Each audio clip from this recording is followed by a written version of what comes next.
Hello बच्चों, let's see the question. The question says according to Bohr-Sommerfeld postulate, the periodic motion of a particle in a potential field must satisfy the following quantization rule.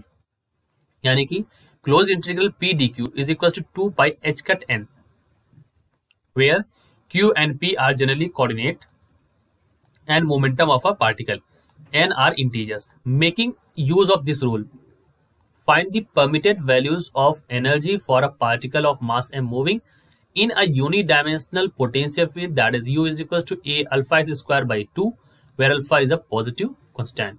ठीक है, तो आपको क्या निकालना है? यहाँ पर आपको निकालना है परमिटेड वैल्यूज ऑफ एनर्जी, और आपको क्वांटाइजेशन रूल ये दे रखा है बोर-सोमरफेल्ड कंडीशन में. ठीक, अब यहाँ पर जो हमारा की कॉन्सेप्ट हम यहाँ पर अप्लाई करेंगे, दैट की concept is we will use the principle of conservation of energy. यहाँ पर हम एनर्जी कंजर्वेशन का यूज करेंगे. ठीक है, एनर्जी कंजर्वेशन का यूज कैसे करेंगे तो देख लीजिए. यहाँ पर हमें पता है E इज इक्वल टू होता है P square by 2m, momentum के टर्म्स में होता है, प्लस U की वैल्यू दे रखी है कि काइनेटिक और ये पोटेंशियल की वैल्यू दे रखी है हाफ, और ये क्या दे रखा है alpha x square, that is equal to total energy that is E. और यहां से अगर आप देखेंगे तो P की इज इक्वल टू आपको पता चल जाएगा, P इज इक्वल टू होता है 2me minus m alpha x square. ये P की वैल्यू आपकी निकल के आएगी. ठीक, अब इसी से हम फर्दर बढ़ते हैं, तो यहाँ पर हमें पता है हम इसको इंटीग्रेट कर देते हैं क्लोज इंटीग्रल, क्योंकि देखिए दिया भी इसी फॉर्म में है, तो p d x is equal to close integral यहाँ पर हो जाएगा square root of 2me minus m alpha x dx. ठीक है, यहाँ पर dx टर्म आएगा.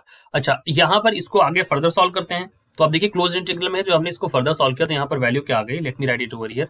तो देखिए यहाँ पर आ गया 2m, जब खोला इसको ना इस स्क्वायर के 2m अल्फा एक्स को करा ना हमने, तो ये 2m अल्फा आगे आ गया.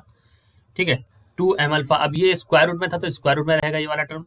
फिर अंदर वाला जो इंटीग्रेशन करेंगे that we will do as, तो यहाँ पर देखिए ये वैल्यू जो जाएगी ना, ये प्लस से माइनस में जाएगी, तो ये हो जाएगा यहाँ पर that is equal to minus 2e by alpha, ये स्क्वायर रूट के अंदर है, से लेकर के plus square root of 2e by alpha, इतने के बीच में, और यहाँ पर हो जाएगा अंदर 2e बाई अल्फा, ठीक, माइनस एक्स स्क्वायर, और यहाँ पर हो जाएगा dx. अब यहाँ पर इंटीग्रेशन का रूल लगेगा, एक इंटीग्रेशन का एक फॉर्मूला होता है, वो मैं यहाँ पर ले देता हूँ. देखो क्या होता है कि जब आप इंटीग्रेशन करोगे माइनस ए से a square root of a square minus x square dx, क्योंकि इसी फॉर्मूले में हम लेकर के चलेंगे इसको, तो ये वैल्यू हो जाती है ए स्क्वायर, और यहाँ पर होता है जैसे मान लीजिए माइनस एक्स बाई 2 से लेकर के एक्स बाई 2, तो यहाँ पर होता है cos square theta D theta.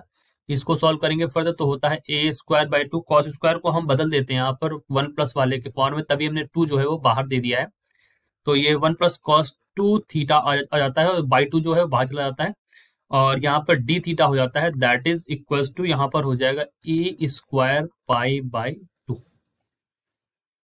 ठीक, अगर यहाँ पर पाई बाई 2 के टर्म्स में हम लेकर के चलेंगे तो एक्स की वैल्यू तो यहाँ पर पाई बाई 2 के टर्म्स में आ जाएगी वैल्यू. तो यहाँ पर ये वैल्यू आ गई पाई बाई 2, एक्चुअली क्या आ गई वैल्यू यहाँ पर ए स्क्वायर पाई बाई 2. अब इसी वैल्यू को हम यूज करेंगे ऊपर, तो यूज करके बच्चों यहाँ पर सकते हैं, तो सॉल्व करने पर वैल्यू हमारी क्या आ जाएगी, तो हम लिख सकते हैं we can write this as close integral p dx is equal to pi, और यहाँ पर हो जाएगा m अल्फा, तो स्क्वायर रूट में था, ये जो पाई बाई 2 है ना, अब इस 2 से इस 2 को कैंसिल कर दिया तो 2 नहीं रहेगा. यहाँ पर आपको क्या दिखाई देगा, यहाँ पर 2e बाई अल्फा दिखाई देगा. ए स्क्वायर की जगह यहाँ पर क्या है 2e बाई अल्फा, क्योंकि ए स्क्वायर की जगह यहाँ पर वैल्यू इसका स्क्वायर करोगे 2e बाई अल्फा का, तो ये बचेगा. इसको आप लिख सकते हो, क्या लिख सकते हो, e 2 पाई.